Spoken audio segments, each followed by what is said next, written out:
Good evening, representatives, and thank you again for your time today. Good morning, right? The United States of America, above all else, is a constitutional republic.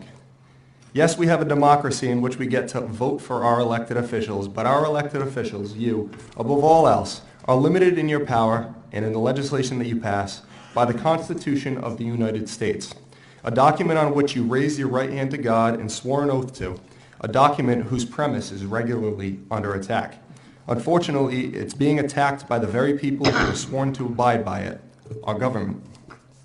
And it's our own faults that the Constitution is under duress. We, the American people, who are supposed to have control of our government, have been asleep at the wheel and all too trusting, while you, our legislators, senators, representatives, and politicians of all parties and backgrounds have run amok, unabashedly using your power and influence to limit the freedoms and liberties of the individual.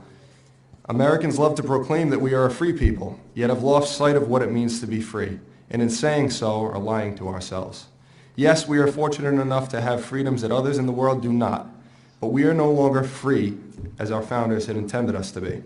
Yet those very founders had foreseen how even in America, a runaway government could become problematic, and they added a constitution to an amendment to the Constitution, a failsafe, so to speak, that would protect us against the rampant abuse of power by our government, an inalienable constitutional right to keep and bear arms. The founders saw this as so important and necessary, it was the Second Amendment to our Constitution, directly following the right to free speech, which I'm fortunate enough to benefit from here today. The founders of this great land knew, having just won a war for their freedom against an unjust power, that given enough time, all governments have a propensity to become too powerful, and as a direct result, the freedoms of its constituents falters. This was their reasoning behind their inclusion of the right to keep and bear arms within the Constitution.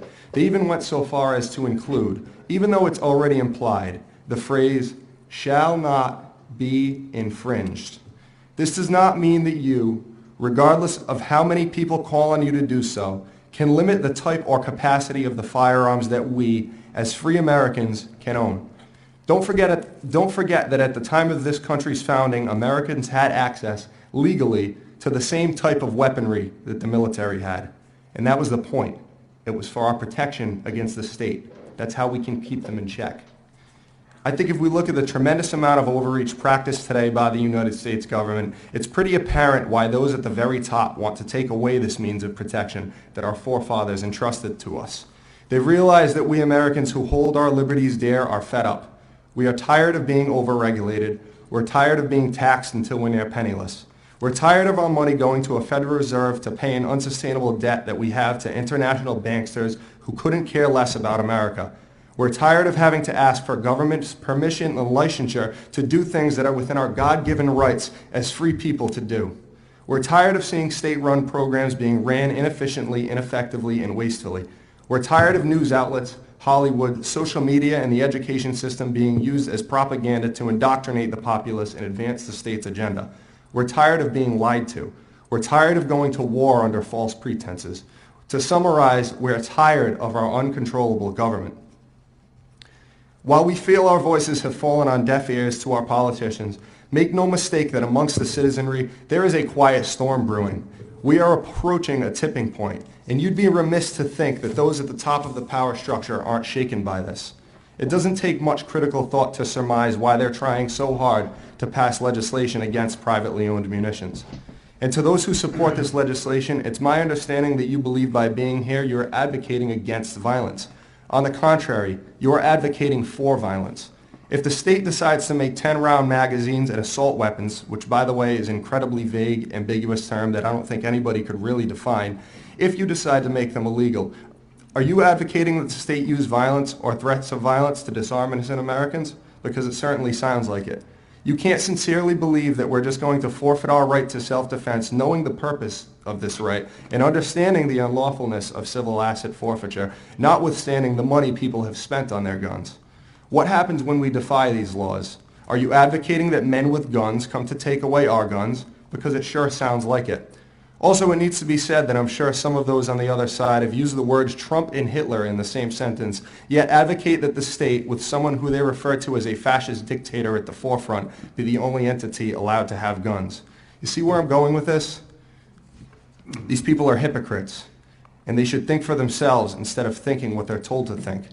And before you quip that I'm here on behalf of the NRA or that I have some sort of ulterior motive, I am not, and I do not. I am not an NRA member. In fact, I believe that the NRA is far too willing to compromise on some gun laws, as they know they will take on more donors and make more money whenever there is conflict.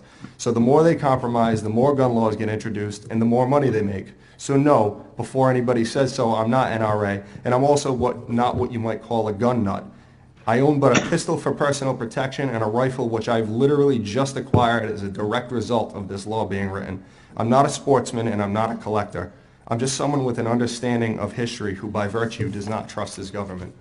And I know what some of you may be thinking, that I'm some sort of extremist. My delivery is very abrasive. Some of you aren't thinking at all because you tuned me out at the start once you heard my position, and that's fine. If these generalizations apply to you, I ask you to please familiarize yourself with the history of America and the Constitution as it was written. Ladies and gentlemen, America was conceived out of defiance, and we not only have a constitutional right as free Americans, but also an inalienable right as human beings to defy any and all laws that are unjust.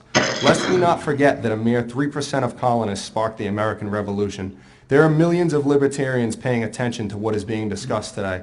Representatives, it is a sure bet that if the government you represent continues on this path of tyranny, we will not comply. I ask you to please remember the basis on which this country came to be before you decide to pass any more overreaching legislation, especially in regards to firearms. For those who forget history are doomed to repeat it. Thank you very much.